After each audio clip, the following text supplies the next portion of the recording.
Hello, I am here with Christine Teo. Hi. She stays in Australia, Melbourne, that's right. And we're at this conference, Marshall Turba, and I saw her on stage a few days ago sharing about her vision and her heartbeat, and it really touched me. And I went to her website, which is generation414.com, and I bought some stuff for my wife and daughters, as well as a picture book by Marshall Turba. So, first of all, what is this whole website about? I mean, who makes these things and why are you doing this? So Generation 414 is a social enterprise that I set up to help provide dignified employment for girls that we have rescued out of sex trafficking.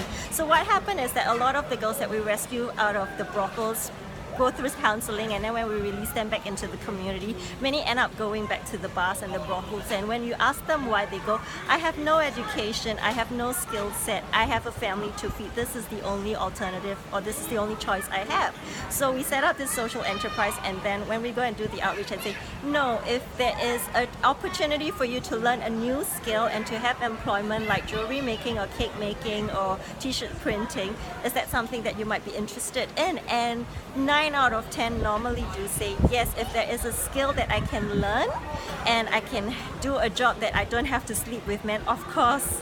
So that's why we set up Generation 414 to try and provide dignified employment for the girls that we rescue. Generation 414 is actually from the book of Esther, chapter 4 verse 14, which says, if you keep quiet, your people will perish. You were born for such a time as this. So it is really about raising up a generation that will not keep quiet about the injustices of this world. So like for me, I'm passionate about human trafficking, so I talk about it. Some people are, passionate about the animals and they should talk about it. And some people are passionate about the homeless or the drug and alcohol issues or mental health, and they should just talk about all these things that are, unjust, or the refugee crisis. So just use your voice and speak up for those whose voices cannot be heard.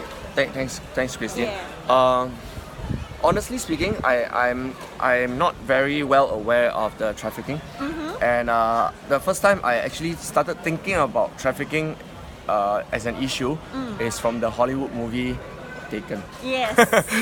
Did you watch it? Of course, 1, 2, 3, watched it all. I mean, only the first one was quite meaningful. So when I watched it, of course it was an action film, but it suddenly brought me into the world of trafficking. Yes. That there are girls being kidnapped. And I mean, this lady from Bollywood, of course, the father is ex-CIA and saved her. Yes. But the reality is a lot of girls are not saved, right? Yes, that is and true. some, I read some articles, I think Time Magazine, that the fathers even sell their daughters into slavery. In Asia, very much so. Yeah, so I mean, it saddens me. I'm a father of 2 girls, so it saddens me to think that there are fathers who do that, and their daughters being sold. So, can you let us know? Okay, because I remember on stage yesterday, a few days ago, you shared about how you were behind a certain room door, and you heard. Can you tell us a little bit about it? So one of the key moments that really stuck in my heart and in my mind was that I was doing one of the outreach sessions in a local area that is predominantly well-known trafficking area, and so after our outreach programs, we were all in our rooms at night resting, and in the middle of the night we heard this screeching cry of somebody, and so we just looked through the hotel door because you don't know what's outside, and what we saw through the viewfinder was that there was this young lady being dragged down the hotel room walkway by 4 men, and she was crying out for help, and there was very little we could do because I'm a girl, my roommate was a girl. If you go out, the risk of us being dragged down by the other 3 men, was, we don't know. And it was just, it saddened my heart so much to know that was happening. And I was thinking,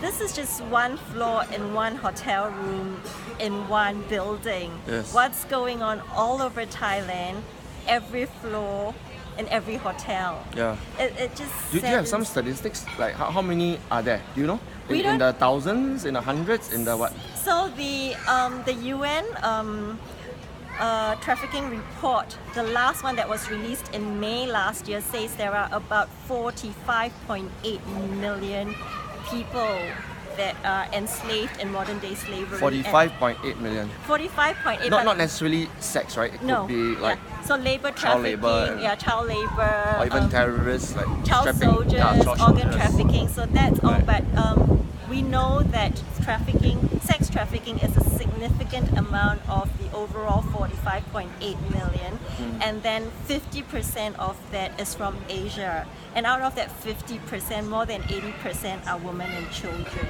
Okay, thanks Christine for highlighting this. I think where we stay in comfort, a lot of you watching this stay in like Singapore, Malaysia, very comfortable. Yes. And even right now, we are very comfortable. We're in a resort, and it's hard to imagine that somewhere right here, as you're watching this video, a girl is being raped, Yes. being trafficked, being kidnapped, and some commit suicide, obviously. Oh right? yes. Many commit. Statistics show that an average trafficking victim do not live more than 7 years, either because of STDs, because of the trauma, or because their physical body is not able to take the violence, Right. and or suicide. So these are the key reasons why many of them do not live more than 7 years. Wow. And when you talk about violation against children, then the children have even a shorter lifespan. Yeah. Thanks for doing this, Christine. You're I most think- welcome. I think this Yeah. is something that the world needs to know, and we need more people to talk about it. It is definitely something that requires a lot more awareness.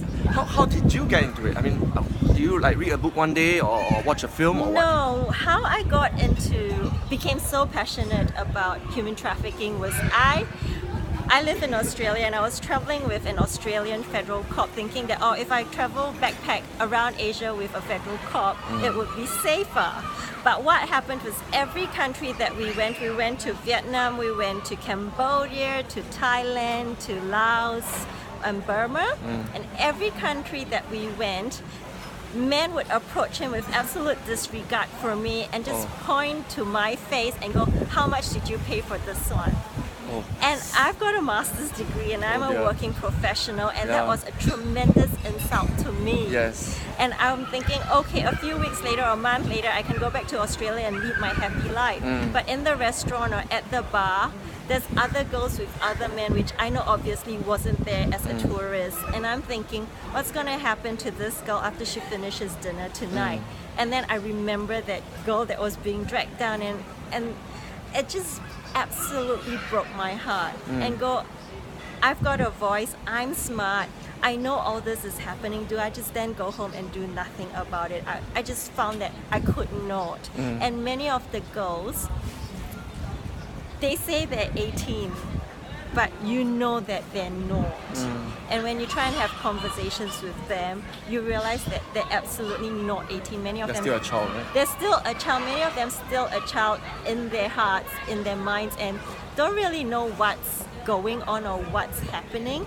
But because of the very strong culture in Asia of filial piety, Yeah. they feel responsible that they need to provide for the family, and therefore they do this against their wishes out of respect of piety towards the family, or the responsibility and that need to provide for the family, which is really, really sad, because no child or no young lady should have to do that to provide for their family. And that's my values. Thanks, Christine. You're welcome. I went to the website. Is the jewelry is beautiful. Thank you. I think the least we can do. Yeah. Now it's July. I mean, Christmas is sort of around the corner. A few Yeah. months later, I think instead of buying all the things, at Toys R Us or the branded things, I think let's do something meaningful. Yeah, and the Yeah. beautiful story behind the jewelry is that many of them get rescued, and this is one of the real life stories of the girls. And the jewelry making provides art therapy, and it's tactile and it's Oh, right, colorful. right. Yes, And I yes. remember one of the stories of the girls is that when she first came in, she would just look down, she'll be taught what to do, and she'll just do it and not talk to anybody and not interact. But over time, with the counseling and the community that we provide for her, she started to grow in hope and in self-confidence, and then she started to talk to other people and joke Right. around while she's making. Wow. And Yeah. she grew in so much confidence, and she's so proud of what she's created that Yeah. she would take selfies and post it on Wow. Facebook. Nice. And I think that is such a beautiful journey of healing and restoration. Yeah.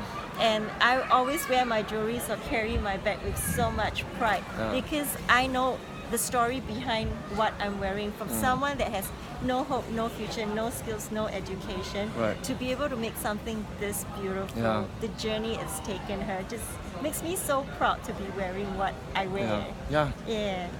And amazingly, it's beautiful. I mean, I've supported many causes, and most of the time you support because you want to support. You know, this particular cause, of course, is very meaningful, but the jewelry is so beautiful. Yeah. I mean, the jewelry itself, without knowing all these stories, just looking at the jewelry, it is beautiful. Yeah. So I think from every angle, it is really worthwhile supporting. So it's generation414.com. I will post the link under this video. Please don't just watch this video. You know, don't just pray. Prayer is important, but please do something. You know, it just costs. Some of them are like $30. They are all Aussie dollars. Aussie So dollars, it's one-to-one exchange 30 rate. Yeah. So it's It's not very affordable. Yeah, it's not very expensive. Okay, it's not affordable. expensive. I struggle because I want Yeah. to keep them all for myself. Yeah. So please take action right after this video. Buy something, and not just buy something, spread the message. Yes, please. I post this on Facebook so that you can easily share. Please share, and please. please connect with Christine as well. And some of you are maybe going to Australia. You know, connect with her. Yes, Find out please. how you can help. Be my Facebook friend. Yes, yes. Yeah, and a lot of you have your own tribes and communities. So please go and share with your cell group, for example, share with your temples, share with anyone. You know, this is beyond religion. This is a human rights issue. Yes. It's beyond race, language, or religion. Correct. This is Yeah. humanity. You know, we cannot just live for ourselves. Let's do a little bit to impact the world and help someone in need. Yes. Thank you. Let's be the change we wish to see in our world. Oh, that's so beautiful. Yes. Thanks, Christine. Thank you. Take action.